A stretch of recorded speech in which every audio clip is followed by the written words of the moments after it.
आज की short analysis में हम डिस्कस करेंगे मारुति सुजुकी स्टॉक के ऊपर। और दोस्तों ये एक तरह का फॉलोअप वीडियो भी है। आज से महज 4 हफ्ते पहले यानी 1 महीने पहले हमने हमारी चैनल पर ये स्टॉक के ऊपर एक डिटेल एनालिसिस वीडियो डाली थी, जहां पर ये स्टॉक को टॉप से एक डिसेंडिंग ट्रायंगुलर चार्ट पैटर्न को ब्रेक डाउन होता हुआ आइडेंटिफाई किया था और साथों साथ मल्टीपल नेगेटिव फैक्टर्स की एनालिसिस करके डाउन साइड में इसका टारगेट फोरकास्ट किया था। और जैसे हमारे कई स्टॉक के टारगेट हिट होते हैं बाई साइड पे, सेल साइड पे, सिमिलरली दोस्तों सेल साइड का भी ये स्टॉक का टारगेट हिट हुआ।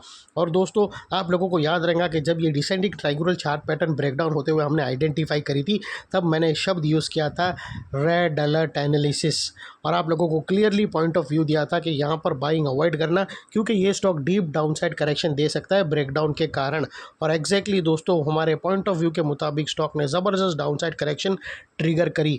और दोस्तों आज का जो वीडियो बनाने का मकसद है वो आप लोगों को समझाना है कि दोस्तों अगर आप देखो तो पिछले 2 हफ्ते से अगर आप देखो तो इंडेक्स के अंदर अगर आप नोटिस करो कि निफ्टी बैंक निफ्टी के अंदर ज़बरदस्त डाउन साइड एक अपसाइड मोमेंटम बना, एक ज़बरदस्त अपसाइड रिलीफ रैली आई निफ्टी बैंक निफ्टी में।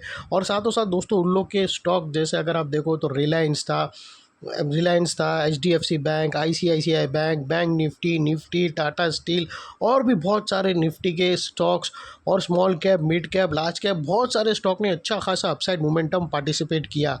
लेकिन दोस्तों अगर आप मारुति सुजुकी ने देखो ना, तो उसने रैली नहीं दिया, उसने एक बाउंस दिया। मतलब वो अपसाइड बाउंस, अपसाइड जो रैली स्टार्ट हुई थी उसमें सबसे छोटी रैली दिया है, सबसे छोटा। और दोस्तों अगर आप देखो तो इतनी बड़ी रैली देने के बाद भी अगर आप देखो तो निफ्टी, बैंक निफ्टी, रिलायंस ऊपर के लेवल पे अटके हैं। अब नो डाउट उन लोग फर्दर आगे बढ़े नहीं है, लेकिन जो अपसाइड की पूरी रैली दी है वो रैली पूरी ख़त्म नहीं हुई है, वो रैली के टॉप पे अटके हैं, अभी तक गिरे नहीं है। वो गिरेगा, वो आने वाला वक्त बताएगा क्या होगा। लेकिन दोस्तों अगर आप नोटिस करो मारुति सुजुकी के स्टॉक को, तो उसने भी अपसाइड में रैली दिया था और वो रैली पूरी फिजल आउट भी हो गई, और वो रैली बहुत ही छोटी थी compare to other stock of Nifty. तो ये दिखाता है दोस्तों इसके अंदर मोमेंटम लूज़ है, बाइंग पावर है नहीं, और यहाँ पर दोस्तों चांसेस है कि एक सेकंड पैटर्न डाउन साइड में ट्रिगर हो। और यहाँ पर अगर आप देखो तो दोस्तों जो हमारे डाउन साइड के टारगेट थे वो ऐसे लेवल है, वहाँ से रिवर्सल आता है या फिर स्टॉक उसको फर्दर ब्रेक डाउन करता है, जिसकी वजह से वहाँ पर एक second leg of selling initiate होती है। तो यहाँ पर अगर आप देखो तो जो हमारा डाउन साइड का नेगेटिव पैटर्न का टारगेट था, वो टारगेट पे दोस्तों हमें रिवर्सल नहीं मिला। इनफैक्ट दोस्तों स्टॉक ने वो जो बाउंस दिया था वो बाउंस को भी फिजल आउट कर दिया, जबकि निफ्टी और बैंक निफ्टी देखो तो जो अपसाइड मोमेंटम आया था अभी तक वो मोमेंटम ख़त्म नहीं हुआ है, और उसमें वो मोमेंटम के टॉप पे खड़ा है। मतलब अगर आप देखो तो 1500 पॉइंट की जो रैली आई है, 1200 पॉइंट की, 1500 पॉइंट की, वो उसमें से 200-300 पॉइंट ही गिरा है टॉप से। लेकिन ये जो टॉप से मतलब जितना नीचे से उछला वहाँ से टॉप से वापस नीचे भी आ गया। अब ये डिफरेंसेस है, और यही इसका वीकनेस है दोस्तों, यही इसका वीकनेस पॉइंट है, और यही बताता है, यही हमारा कॉन्फिडेंस लूज़ करता है बाई साइड की तरफ मारुति सुजुकी के स्टॉक के ऊपर। टेक्निकल्स के अंदर ये छोटी वाली चीज़ें दोस्तों बहुत मायने रखती है। और दोस्तों आप लोगों को बता दूं कि ये जो टारगेट था हम शॉर्ट सेलिंग का, वहाँ से इनफैक्ट हमें रिवर्सल तो नहीं मिला, लेकिन यहाँ पर सेकंड पैटर्न ब्रेकडाउन होने के वर्ज पे ऑलरेडी सेकंड पैटर्न ब्रेकडाउन हो गई थी, लेकिन क्लोजिंग बेसिस पे नहीं हुई। स्टॉक ने क्लोजिंग होते होते नेकलाइन के अंदर क्लोजिंग दे दी, लेकिन एनी मूवमेंट आने वाले टाइम पर ब्रेकडाउन हो सकती है। और अगर ब्रेकडाउन हुई तो यहाँ पर second leg of selling initiate होंगी, जो स्टॉक को करंट लेवल से और भी डाउन साइड ले जाएंगी। और अगर आप देखो तो निफ्टी बैंक निफ्टी में टॉप से गिरावट आएंगी, तो ये स्टॉक ऑलरेडी जो पुराना लो था, जो अभी तक निफ्टी ने, बैंक निफ्टी ने स्टैग नहीं किया है, लेकिन ये उसको ऑलरेडी स्टैग कर चुका है, और यहाँ से नई लो यहाँ पर ये स्टॉक लगा सकता है। उसके ऊपर आज हम फोकस करेंगे, और उसके मुताबिक दोस्तों आज की जो हमारी एनालिसिस है वो अभी भी रेड अलर्ट एनालिसिस ही है। अभी भी दोस्तों यहाँ पर हमारा स्टैंड रेड अलर्ट एनालिसिस का ही है।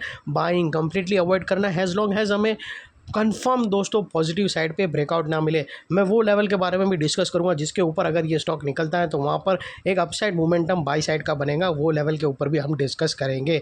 और हाँ दोस्तों आप लोगों को बता दूं कि ये जो डाउन साइड फॉल आ रहा था, ये फॉल आने से पहले वेल इन एडवांस हमने प्रेडिक्ट किया था।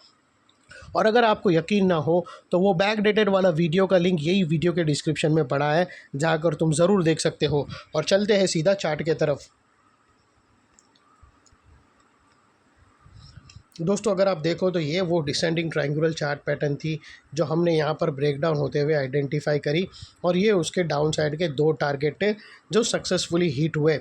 और ये जो टारगेट है दोस्तों ऑलरेडी वो थ्रेड भी हुआ, लेकिन क्लोजिंग बेसिस पे नहीं हुआ, और यहाँ से ही दोस्तों हमें बाउंस मिली। ये जो बाउंस मिली ना, आपने अगर रिलायंस में देखो, ICICI बैंक में देखो, HDFC बैंक में देखो, कैसी ज़बरदस्त रैली आई, और ये स्टॉक के अंदर देखो सिर्फ इतनी रैली आई, बस ख़त्म।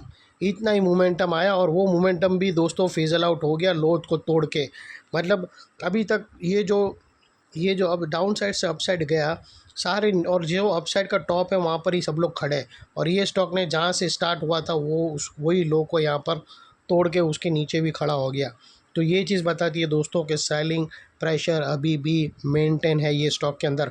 और यहाँ पर जो फर्दर फॉलोअप चार्ट पैटर्न हमें ब्रेकडाउन होती है वो दिख रही है, वो है दोस्तों हेड एंड शोल्डर पैटर्न। दोस्तों इस जो अभी हम बना कर दिखाएंगे, और दोस्तों फ़िलहाल ये टारगेट हम रिमूव कर देते हैं, क्योंकि यहाँ पर इसका टारगेट और भी डाउन साइड में रिवाइज हो सकते हैं। और यहाँ पर दोस्तों अगर आप देखो तो हमें एक head and shoulder pattern breakdown होते हुए क्लियरली आइडेंटिफाई होती है।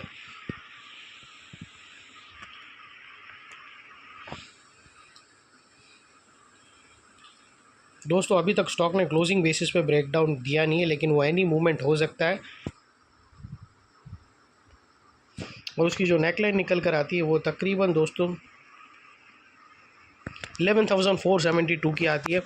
11,472 के नीचे क्लोजिंग बेसिस पे कंफर्मेशन मिल गया तो दोस्तों यहाँ पर गिरावट ज़बरदस्त डाउन साइड पे तरफ आ सकती है, जिसके अंदर स्टॉक का जो फर्स्ट टारगेट है वो 10,845 का रहेगा तकरीबन, और सेकंड टारगेट दोस्तों 10,725 का है। और अगर ये लेवल ब्रेक हुआ तो फिर और भी डाउन साइड गिरावट आ सकती है। और क्विकली हमारे न्यू कमर्स लोगों को खास बता दूं, यहाँ पर जो डबल धमाका है वो कुछ इस तरह से है। और दोस्तों वो लेवल की बात कर लेते हैं जिसके ऊपर अगर ये स्टॉक ने क्लोजिंग दे दी तो हमें एक अपसाइड बाउंस मिल सकता है, एक अपसाइड रैली मिल सकती है। वो है दोस्तों 12,110, और वो है दोस्तों एग्जैक्टली राइट शोल्डर का भी हाई है।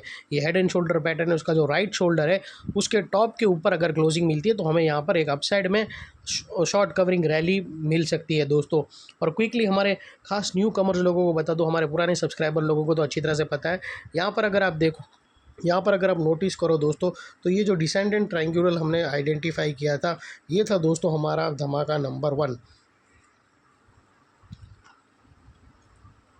ये डिसेंडिंग ट्रायंगुलर चार्ट पैटर्न था, ये था दोस्तों हमारा धमाका नंबर 1 डाउन साइड में। और दोस्तों ये अगर आप देखो तो ये हेड एंड शोल्डर पैटर्न, ये है हमारा धमाका नंबर 2 डाउन साइड के अंदर जो अंडर प्रोसेस में है ये टारगेट तक। लेकिन दोस्तों बता दूं कि सीधा जाके शॉर्ट सेलिंग मत कर देना, अभी भी स्टॉक ने यहाँ पर नेकलाइन को ब्रेक नहीं किया है क्लोजिंग बेसिस पे। आप लोगों को वेट करना है नेकलाइन के नीचे कंफर्म क्लोजिंग बेसिस पे, उसके बाद दोस्तों यहाँ पर सेलिंग ट्रिगर हो सकती है डाउन साइड पे। और यहाँ पर कोई भी हमारी बाय सेल होल्ड रिकमेंडेशन नहीं है, ये प्योरली एजुकेशन पर्पज से मैं अपना पॉइंट ऑफ व्यू आप लोगों के सामने शेयर कर रहा हूँ। अगर एनालिसिस अच्छी लगे तो प्लीज़ चैनल को लाइक शेयर सब्सक्राइब देख करते रहना, क्योंकि इतनी डिटेल स्टॉक स्पेसिफिक एनालिसिस हमारी चैनल के सिवा आप लोगों को और कोई नहीं देगा। थैंक यू, जय हिंद, बाय बाय।